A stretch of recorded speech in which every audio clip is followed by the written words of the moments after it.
యోబు గ్రంథము 42వ అధ్యాయము 10వ వచనాన్ని మనం ఆలోచన చేస్తే చదువుదాం. మరియు యోబు తన స్నేహితుల నిమిత్తము ప్రార్థన చేసినప్పుడు యెహోవా అతని క్షేమస్థితిని మరలా అతనికి దయచేసెను. మరియు యోబునకు పూర్వము కలిగిన దానికంటే రెండింతలు అధికముగా యెహోవా అతనికి దయచేసెను. యోబు చేసిన ప్రార్థన అతనికి ఏం కలుగు చేసింది అని అంటే క్షేమస్థితిని కలుగు చేసింది. అయితే ఇక్కడ మనం చూస్తాము, యోబు తన స్నేహితుల నిమిత్తము ప్రార్థన చేసినప్పుడు ఈ స్నేహితులందరూ కూడా ఎవరు? ఒకప్పుడు దూషించిన వాళ్ళు, ఒకప్పుడు యోబు దేవుని వదిలేయ్ అని అనినవారు, దేవుడు దేవుడు అన్నావు కదా ఇప్పుడు ఏం జరిగింది అని ఎద్దేవా చేసిన వారు, ప్రార్థన దహన బలులు పొలమంటూ ఎరగదీసేసావు కదా ఇప్పుడు ఏమైంది, దేవుడు ఏమయ్యాడు, నీ ఆరోగ్యం ఏమైంది, నీ ఆస్తి ఏమైంది, నీ బిడ్డలు ఏమయ్యారు అడుగు దేవుణ్ణి అని అనినవారే అందరూ కూడా. ఒక రకంగా యోబు స్థితిని బట్టి ఎద్దేవా చేసినవారు, హేళన చేసినవారు, చాలా నీచమైన మాటలతో మాట్లాడినవారు, దూషించినవారు, యోబు స్థితిని చూచి నవ్వుకున్నవారు, యోబు కోసం చెడ్డ మాటలు పలికినవారు. అయితే యోబుకు దేవుడు ఆరోగ్యం ఇచ్చిన తర్వాత యోబు వారి మీద పగ తీర్చుకున్నాడా అని అంటే లేనేలేదు. యోబు ఎవరైతే తనని ఎన్ని మాటలైతే మాట్లాడారో ఆ మాటలన్నీ కూడా గుర్తుపెట్టేసుకుని ఆ మాటలకు సమాధానం చెప్పే ప్రయత్నం చేశాడా? లేదు. లేకపోతే వారు అంటున్న మాటలకు కోప్పడి వారితో గొడవలు పెట్టుకున్నాడా? లేదు. యోబు వారి కోసం ప్రార్థన ఒకటే చేశాడు. ప్రియ సహోదరి సహోదరుడా, ప్రార్థన నీ ప్రతి పరిస్థితి మారుస్తుంది. ఆ విషయం మనందరం చాలా సందర్భాల్లో వింటాం, కానీ ఈ అనుభవం గుండా కొందరు మాత్రమే ప్రయాణిస్తారు.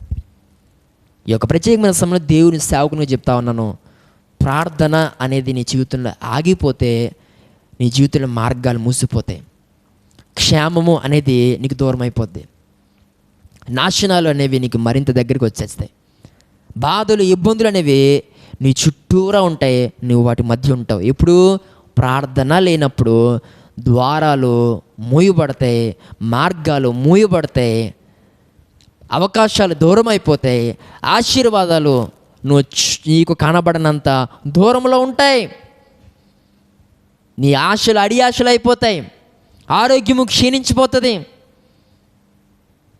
విలువ లేని స్థితిలోనికి మనం దిగజారిపోతాం. ఎప్పుడు తెలుసా? ప్రార్థన లేనప్పుడు. ప్రార్థించాలండి, మనం ప్రార్థించేవారిగా ఉండాలి.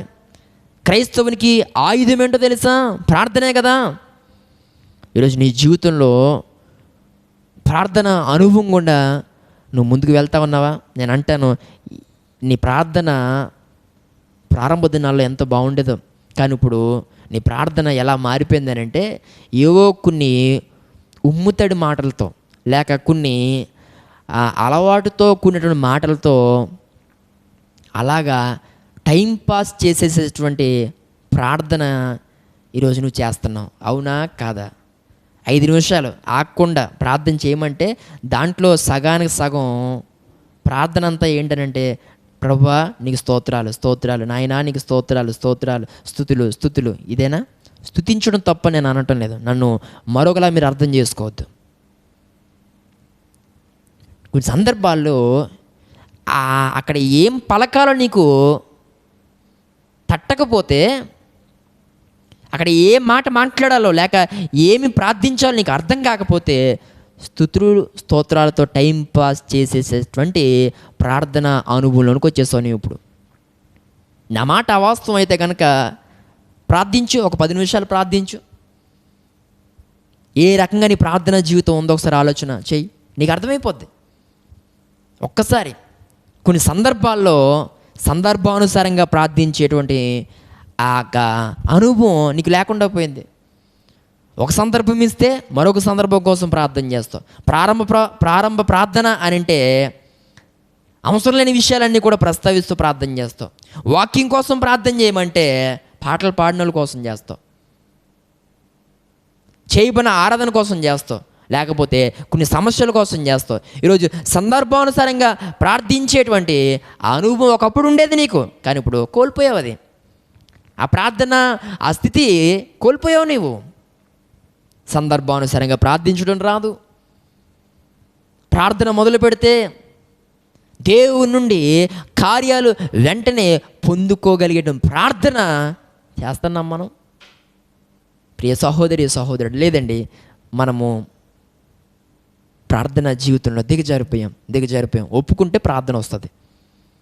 లేదు, నేను మాట్లాడిన దాన్ని తప్పుపట్టే ప్రయత్నం చేస్తే నీ ప్రార్థన జీవితం అలానే ఉంటుంది. కాబట్టి ప్రార్థనలో చెయ్యి. స్తుతించాలి, కరెక్టే, కానీ ఇంకా స్తుతిస్తూనే ఉంటావు, అదే ప్రార్థన. ఇంకా ప్రియ సహోదరి సహోదరుడా, ఇక నాయన, తండ్రి, దేవా, ప్రభువా, ఇంక ఇవేనా ప్రార్థన అంతా కూడా? ఇవే వినబడతాయాక వాక్యాలను కలుపుకుంటూ ప్రార్థన చేయవా? వాగ్దానాలను కలుపుకుంటూ ప్రార్థన చేయవా? వ్యక్తుల్ని కలుపుకుంటూ ప్రార్థన చేయవా? ప్రియ సహోదరి సహోదరుడా, ఈరోజు నీ యొక్క ప్రార్థన సమయాన్ని పెంచు. ప్రార్థన చేయడం నేర్చుకో. ప్రార్థనలో స్పష్టత నేర్చుకో. కొన్ని సందర్భాల్లో ప్రార్థన చేస్తావు, ఏం చేస్తావో నీకే తెలియదు. ప్రార్థన అది నీకు దేవునికి అర్థం అవ్వాలి, ఇక అంతే. ఇంకా మూడో వ్యక్తికి అర్థం అవ్వదు. అవును, ప్రార్థన అంటే దేవునితో మాట్లాడడం కదా, మేము మాట్లాడుకున్నప్పుడు మధ్యలో మీకు అర్థం అవ్వాల్సిన అవసరం ఏముంది అన్నట్లుగా నీ ప్రార్థన ఉంటుంది. కొన్ని సందర్భాల్లో మైక్లోనే చేస్తావు, కానీ స్పష్టత ఉండదు. ఈరోజు అలాంటి అనుభవంలో నువ్వు ముందుకు వెళ్తా ఉన్నావు, కానీ గొడవాడాల్సి వస్తే స్పష్టంగా గొడవాడుతావు. ఆ బూతులు స్పష్టంగా వినబడతాయి నీ నోటి నుండి. ఆ పొగరుబోతు మాటలు, ఆ పనికి మాలిన మాటలలో అవి మాట్లాడుటలో స్పష్టత ఉంటుంది, కానీ ప్రార్థించుటలో ఉండదు నీకు. ప్రియ సహోదరి సహోదరుడా, ప్రార్థించేవారిగా మనం ఉండాలి. ఇక్కడ యోబు ఎప్పుడైతే ప్రార్థన అనుభవాన్ని కలిగి ఉన్నాడో అప్పుడు తన జీవితంలోకి క్షేమము అనేది వచ్చింది.